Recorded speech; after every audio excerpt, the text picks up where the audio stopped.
کرامت کیا ہوتی؟ بھئی کرامت تو قرآن پاک نے بیان فرمائی۔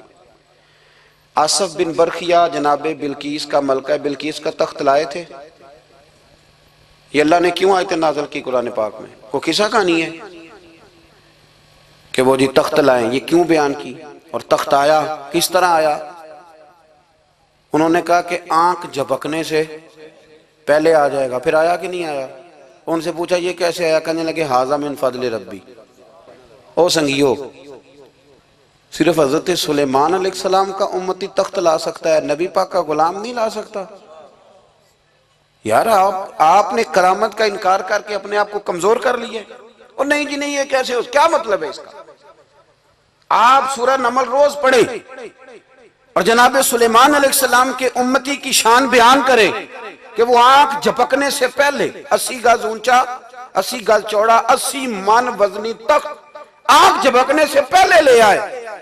کسی بندے کا ایمان خراب نہیں ہوتا۔ اور میرے غوث پاک جیلانی، یہ وہ بندے ہیں جن کے بارے میں نبی پاک نے فرمایا کہ میری امت کے علماء بنی اسرائیل کے نبیوں کی طرح ہیں، امتیوں کی طرح نہیں۔ کن کی طرح؟ نبیوں کی طرح، نبیوں کی طرح۔ حضرت غوث پاک رضی اللہ تعالیٰ عنہ، ہم کو ملانگ لوگ نہیں ہیں الحمدللہ تعالیٰ، ہم تو غوث پاک کی کرامت بھی مانتے ہیں پر قرآن و سنت کی اینک لگا کے مانتے ہیں۔ یہ میری بات سمجھ لیں۔ حضرت غوث پاک رضی اللہ تعالیٰ عنہ طالب علموں کو سبق پڑھا رہے تھے، تو سبق پڑھاتے پڑھاتے نا ہاتھ آگے بڑھایا تو اچانک ہاتھ واپس آیا تو گیلا ہو گیا تھا سارا۔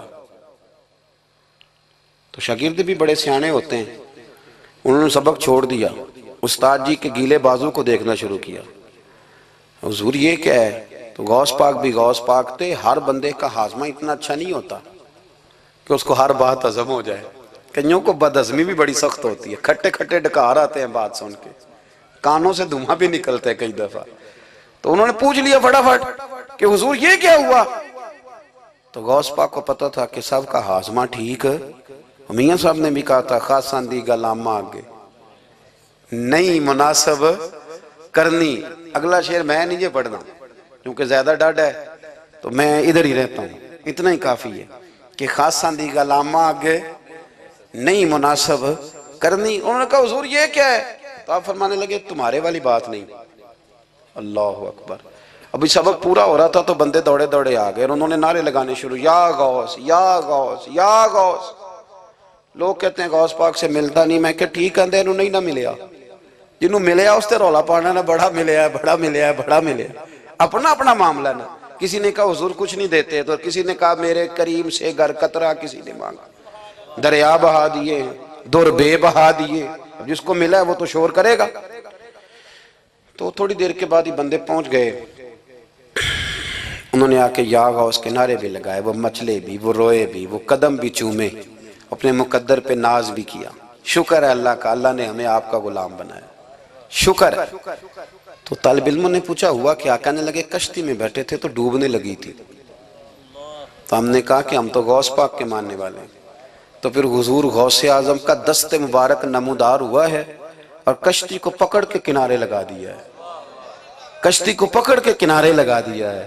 ایک قریب کہنے لگا یہ کیسے ہو سکتا ہے؟ تو دوسرا اس کی کمر پہ تھپکے دے کے کہنے لگا ویسے ہی ہو سکتا ہے جیسے آصف بن برقیہ کے ذات ہوا تھا، بالکل ویسے ہی ہو سکتا ہے۔ سیدنا غوث اعظم کی کرامات اتنی متواتر کے ساتھ ہیں کہ ملا علی قاری فرماتے اتنی تو کرامتیں سنی نہیں جتنی غوث پاک کو اللہ نے عطا فرمائی۔ رب کریم نے انہیں درجہ دیا، وقار دیا، ان کی دعاؤں کو قبولیت دی، اللہ نے انہیں اعزاز کے ساتھ نوازا، اللہ نے ان پر فضل فرمایا۔ ایک تاجر تھا تو ملک شام جاتا تھا اکثر تجارت کرنے کے لیے، مال کما کے لاتا، غریبوں کی بھی مدد کرتا، مدارس کی، مساجد کی، سب جگہ جہاں دین کی ضرورت ہوتی پہنچتا۔ ایک بغداد میں اور درویش بھی گزرے جن کا نام شیخ حماد ہے، وہ بھی بڑے درویش تھے۔ وہ تاجر شیخ حماد کے پاس گیا، کہنے لگا میرے لیے دعا کر دے، میں جا رہا ہوں سفر کے لیے۔ تو انہوں نے کہا میں صبح بتاؤں گا۔ استخارہ کیا، صبح کہنے لگے نہ جانا، تیرا مال بھی لٹ جائے گا اور تو قتل بھی ہو جائے گا۔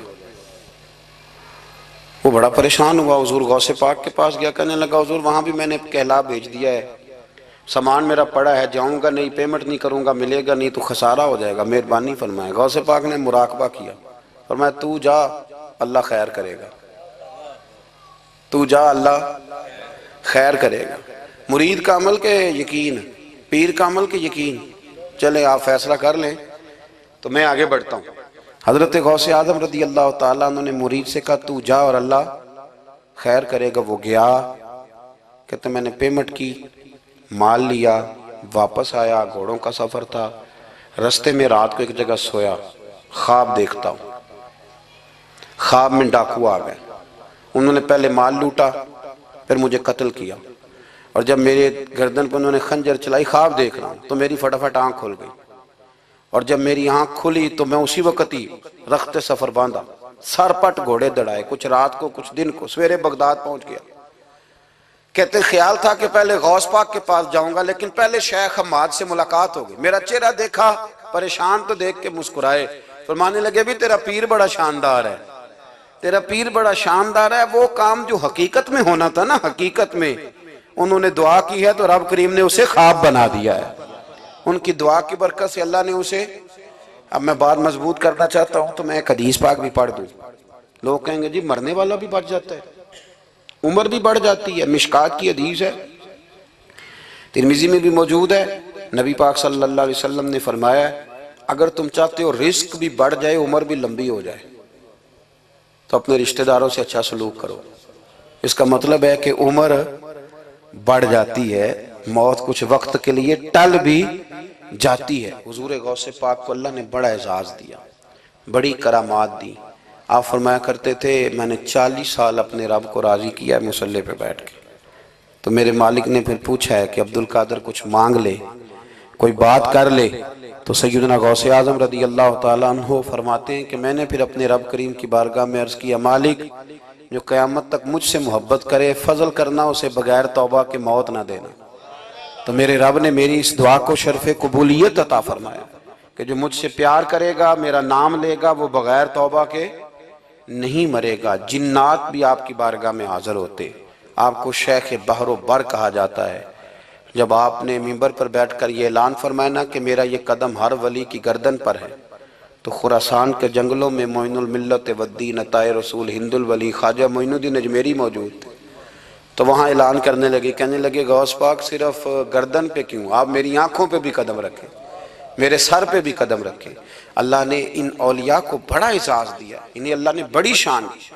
اپنی نسبت اللہ کے بندوں سے مضبوط رکھیں، ضروری نہیں کہ آپ کسی جگہ مرید ہی ہوں گے تو آپ کی نسبت مضبوط ہوگی، آپ خواجہ معین الدین سے پیار کریں، آپ حضرت بہاءالحق نقشبند بخاری سے پیار کریں، داتا علی اجویری سے پیار کریں، آپ غوث پاک جیلانی سے، آپ اللہ کے نیک بندوں سے محبت کریں، ان کا تذکرہ سنیں۔ اب تو پوری مہم چلی ہوئی ہے اللہ کے بندوں کے خلاف، لوگوں نے ایسا وار چلایا کہ بس جی کچھ بھی نہیں جی آپ چھوڑیں، آپ ڈائریکٹ کتاب و سنت کو پڑھیں، کوئی بھی نہیں جی، کوئی ولی نہیں، تو پھر وہ جو اتنی آیتیں ہیں، وہ حدیثیں ہیں، وہ سارا کچھ، اس کا مطلب ہے امت میں ولی ہوتے ہی نہیں۔ تو الا ان اولیاء اللہ لا خوف علیہم ولا هم یحزنون کا کیا معنی ہے؟